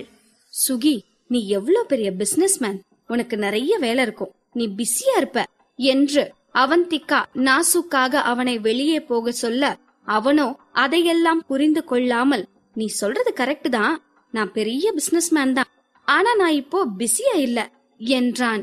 உண்மையிலேயே இப்போது அவன் பிஸியாக இருந்தாலும் அவனது தியாவோடு இருப்பதற்காக அவன் எந்த வேலையையும் தள்ளி போட தயாராகத்தான் இருந்தான். டேய் மாங்கா மண்ட, கழுத்தை பிடிச்சு வெளியே போன்னு சொன்னாதான் போவியா, ஏண்டா என் உயிரை வாங்குற என்று நினைத்தவள், சுகி இப்பதான் எனக்கு ஞாபகம் வருது, வீட்ல எனக்கு ரொம்ப முக்கியமான வேலை இருக்கு, இப்பவே நான் கிளம்பணும் என்றாள். சூர்யா நம்ப முடியாமல் அவந்திகாவை பார்த்தவன், அப்போ நீ கிளம்பணுமா என்றான். ஆம் என்று அவந்திகா தலையசைக்கவும், சரி வா, நானே உன்னை டிராப் பண்றேன். இந்த ட்விஸ்டை எதிர்பார்க்காத அவந்திகா அடுத்து என்ன செய்வதென்று தெரியாமல் ஸ்தம்பித்து போய் நின்று விட்டாள். இன்னும் வாஷ்ரூமில் இருக்கும் அரவிந்தை ஒரு நிமிடம் யோசித்தவள், சரி கிளம்பலாம் என்று தன் ஹேண்ட்பேக்கை எடுக்க சென்றாள். தியா, நிஜமாவே உனக்கு ரெஸ்ட் ரூம் சவுண்ட் டிஸ்டர்ப் பண்ணுமா என்ன? எப்ப இருந்து நீ இப்படி மாறின? நம்ம 2 பேரும் எல்லாம் பாத்திருக்கோம் தானே? எனக்கு இன்னும் நல்ல ஞாபகம் இருக்கு, அங்க உனக்கு ஒரு மச்சம் கூட இருக்குமே. இப்போது அவந்திகா உண்மையாகவே கடுப்பாகிவிட்டாள். டேய் என்று அவனை அடிக்க கை ஓங்கிக் கொண்டு செல்ல, அதற்குள்ளாக அவன் அந்த ரூமை விட்டு வெளியேறியிருந்தான். சற்று நேரத்திற்கு பிறகு அந்த ரூம் எந்த சத்தமும் இல்லாமல் அமைதியானது. அப்போதுதான் அரவிந்த் அந்த வாஷ்ரூமை விட்டே வெளியே வந்தான். இதுவரை நடந்த எதுவும் அவன் மூளையில் இல்லை. கடைசியாக சூர்யா சொன்ன அந்த மச்சம் மட்டும்தான் அவனது காதுகளில் கேட்டுக்கொண்டே இருந்தது. இவ்ளோ நாள் எனக்கு எப்படி தெரியாம போச்சு? ஆக எனக்கு அவளை பத்தி ஒண்ணுமே தெரியல, நான்லாம் என்ன புருஷன் என்று தன்னைத்தானே திட்டிக் கொண்டு அங்கிருந்து கிளம்பினான்.